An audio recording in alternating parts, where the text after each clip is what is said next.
everyone. Is this on? Can you hear me? Yeah.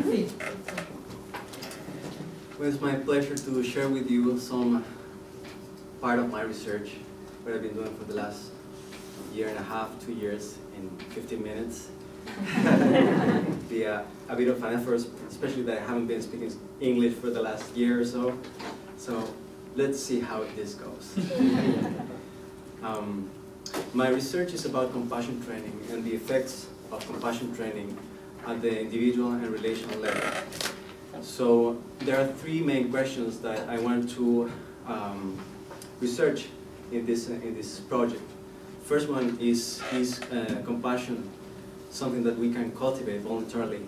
Is trainable a quality, an attitude that we can train especially in a non-religious, in a secular format, in a brief period of time?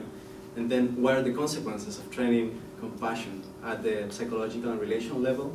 And third, how does the effect of compassion training compare to the effect of another very popular intervention, which is mindfulness-based stress reduction? So, Carl says that I have too many slides. We'll see. Maybe I will have to push a little bit, but I try not to run. A very important part of my research process was getting engaged with Stanford Center for Compassion, Altruism, Research and Education, which is a part of the medicine school at Stanford that has developed a compassion training curriculum based on Tibetan Buddhism and psychological science. And they developed this program that lasts 9 weeks, and I'm going to do a very brief overview of the steps of this program. So, in the first 2 weeks of this program, people learn to settle their minds through mindfulness of breath, meditation, so kind of clearing the space and stabilizing the mind before you enter other kinds of meditation practices. Then we dedicate 1 week for cultivating love and compassion for a loved one, which is the seed of compassion, what we already have as an instinct. We all share that with mammals too, it's not just human thing. And then we spend a couple of weeks with ourselves, which is usually the toughest part of developing compassion and love. So we spend 2 good weeks on self-compassion and then self-love before we kind of start to widen the circle of empathy and compassion to include others. So in week 6, we work with the idea of common humanity, empathy, and appreciating others. And the last few weeks of the program, we keep expanding that attitude to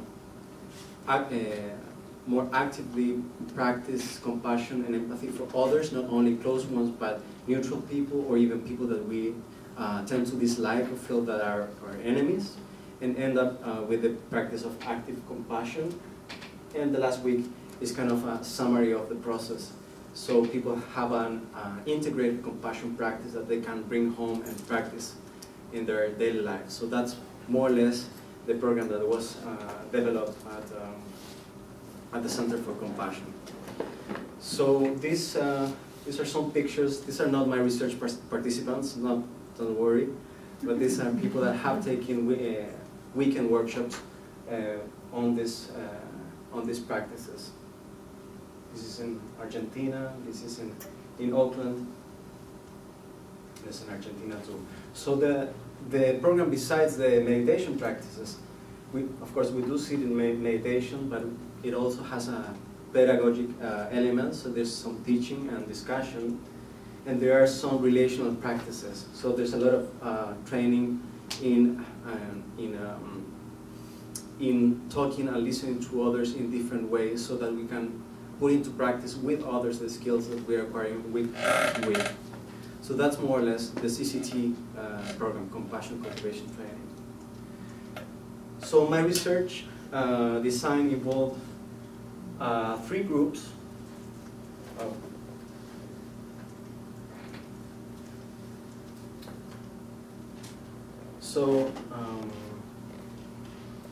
The CCT group, this was my experimental group.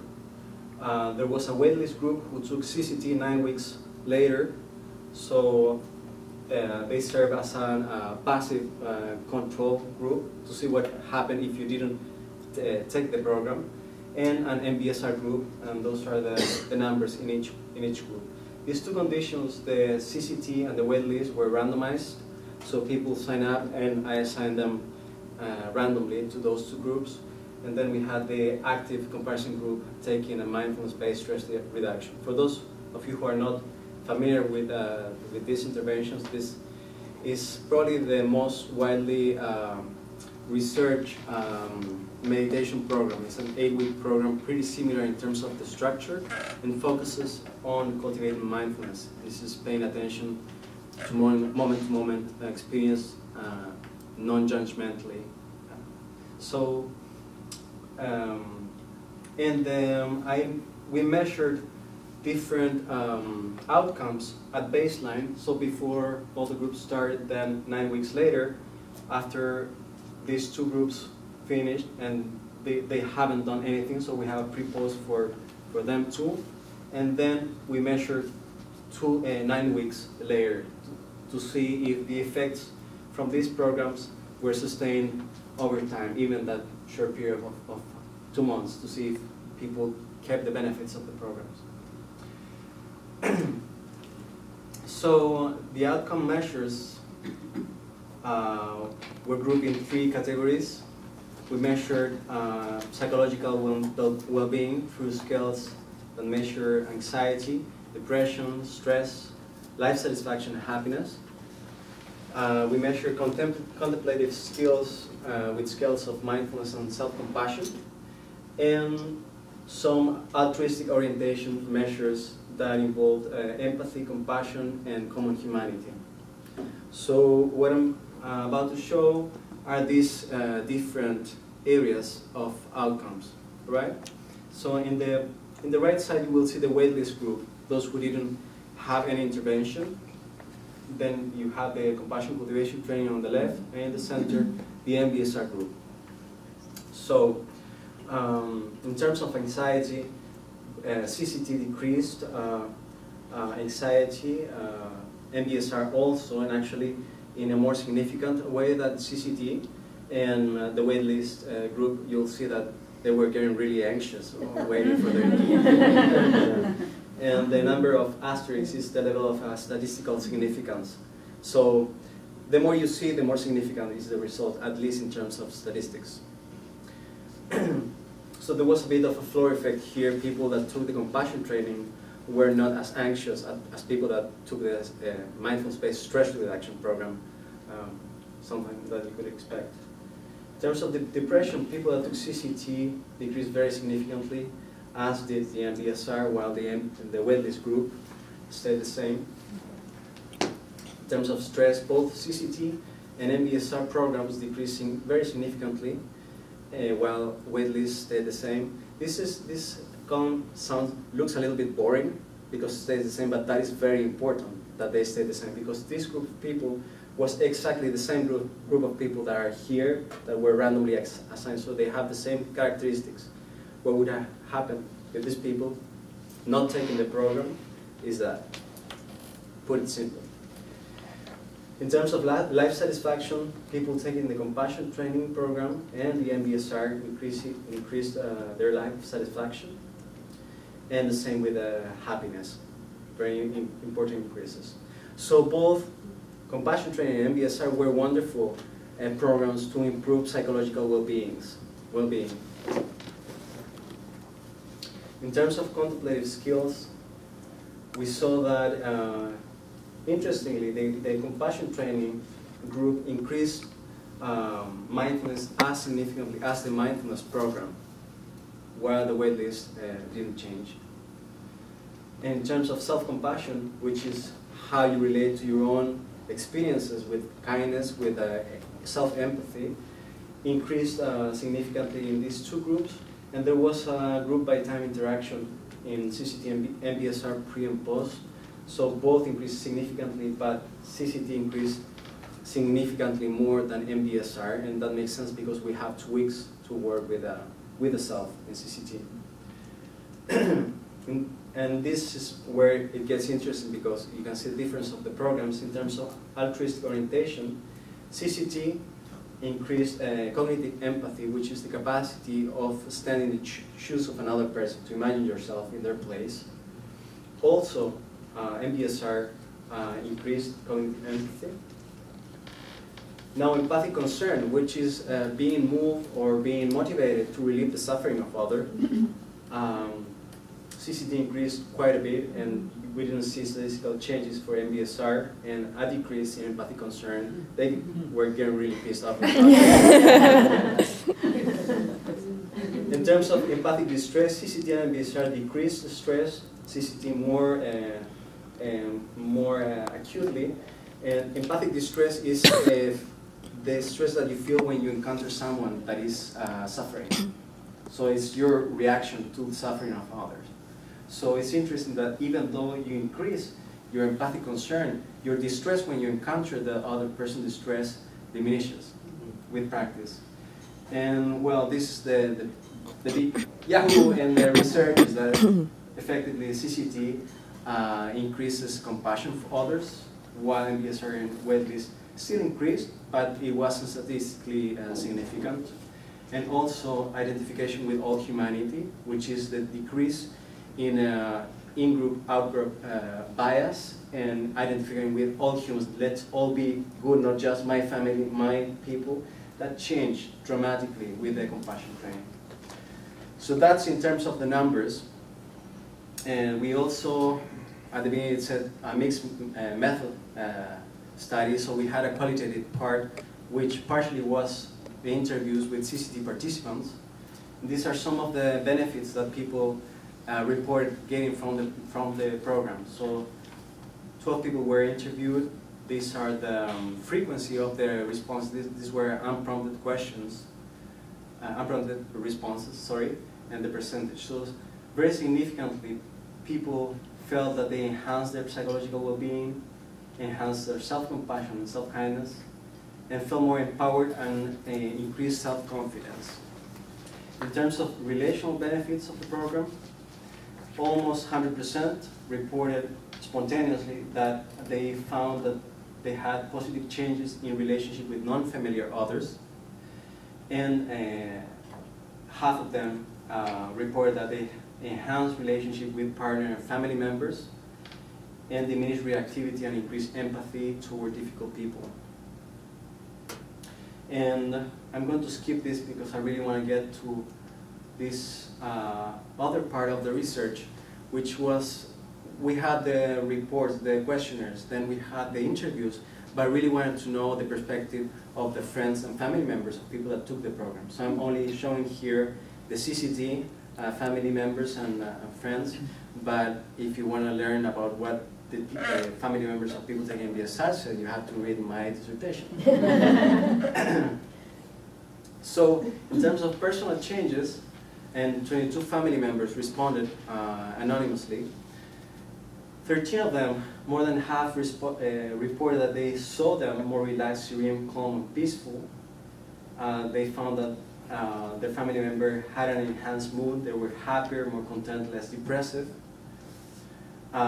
Some of them said that they increased interest in self-development and more connected with themselves, with their interests and values, which was interesting because we were not asking about that.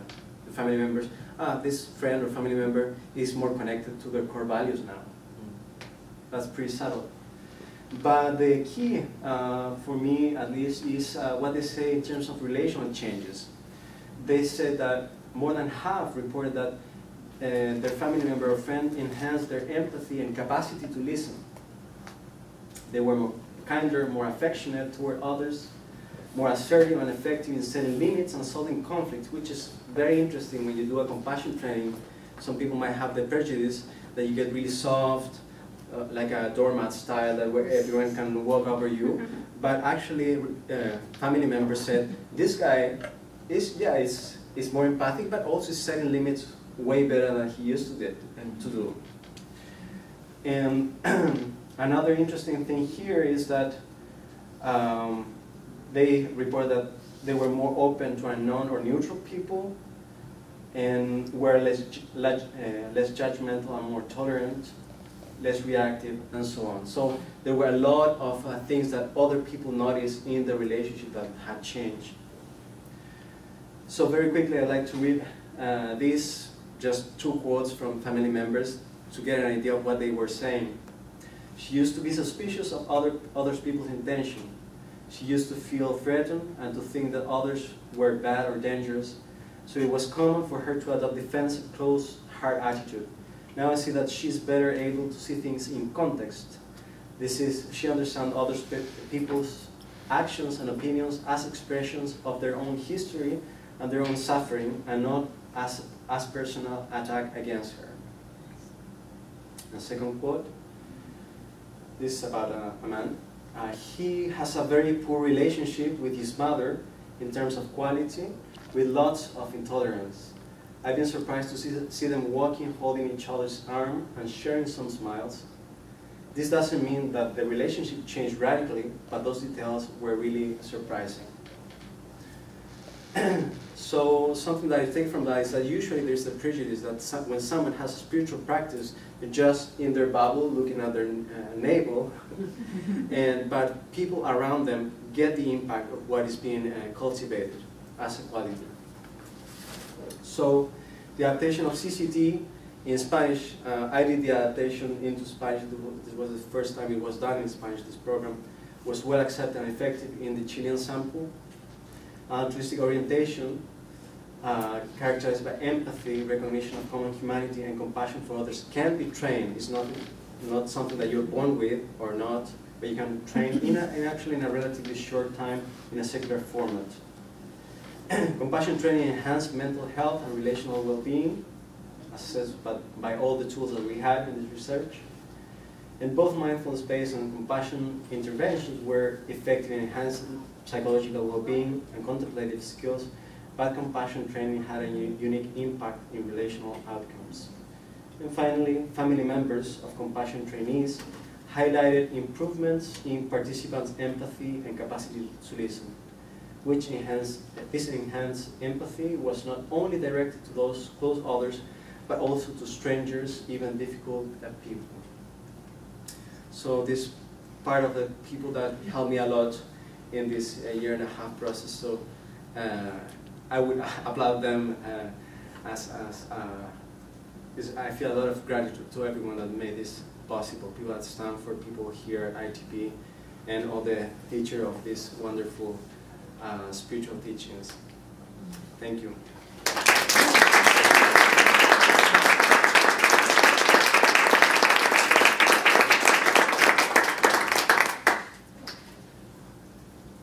So, do we have some time for questions or comments? Yes? Did you lead both groups? No, I led the compassion training group. I'm also an MBSR teacher. I started teaching MBSR about 5 years ago. And people that taught the MBSR, people who are certified as MBSR teachers, and people that I work closely with in Santiago de Chile.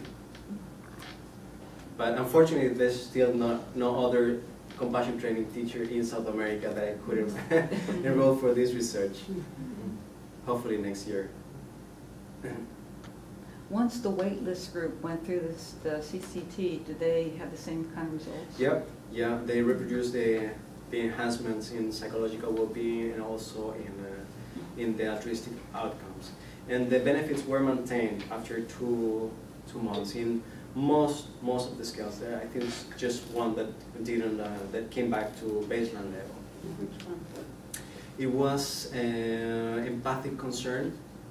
So one of the hypotheses there is that the group process, the weekly meeting process where they check in with each other, is really supportive in terms of, again, that interestingly they decreased in that, but they kept common humanity high, and they kept compassion for others high. So it's something to keep looking at. How was your recruiting process? What are the challenges of the recruiting? I actually was very lucky in my recruitment process. I partnered with university in Santiago de Chile, which is a Jesuit university actually, who has a mindfulness unit in their psychological department. So they're offering MBSR, so I could use their MBSR structure already to get data for that comparison group. But through their channels, we sent emails, and actually I opened the enrollment for the CCT course, and the 50 places that I had originally were filled in 10 days. Wow. And the other thing that was surprising is that half of them were men. So people, groups were really balanced gender-wise. A lot of men in Chile wanted to cultivate compassion in their lives. Surprising for me that I had the prejudice. So if you did a gender analysis, would you see the same results from both men and women, in the categories? I didn't do that analysis yet, but the data is there and could be done. It would be interesting because I would from the literature review, we would expect that women would start with a higher baseline compassion. Yeah. Chris. Has Stanford or others done research on CCT, and were your outcomes different than any research that was done in the United States? Well, research in CCT is pretty recent because the program was put together about 3 or 4 years ago. I was the first certified teacher of the CCT, and this was 2013. So there are only 2 published papers on CCT in the United States so far, and they didn't measure exactly the same outcome measures, but they're very comparable. They haven't done a comparison between MBSR and CCT. And next week I'll have the opportunity to present this at Stanford with a team there. So it'd be interesting to have international collaboration in research to see if there are cultural differences. For me, it was a very good surprise that in a Catholic country, relatively quite more conservative than the Bay Area at least, was very welcoming to a meditation program based on compassion practices. Cindy. Could you say just a little more about the modification you did for the Chilean program? At the beginning, I thought I was going to do a lot of modifications, but I ended up just translating the program, which involved also having 9 different guided meditations recorded on MP3 because people practice every day at home, the meditations. But I didn't do cultural adaptations. I added a couple more examples that would resonate with the people, and a lot of the pedagogy works in the discussion with the group, so the contents come from themselves. But this wasn't actually an adaptation, it was more of a translation. I thought it was a better idea to try the program as it is before doing major modifications. Makes sense. Yeah. Any last question? I have another one. Yeah. How did you phrase your research question to the friendly observers? So I used a survey tool online, so I sent it to emails to them, and they had to respond like 5 questions. The basic question is, have you seen any changes in your family member or friend in terms of their interests? Or have you seen developing new habits, for instance? So they were very open questions, and that's how people ended up giving very open answers to. All right. You still got 45 seconds? So we can dance?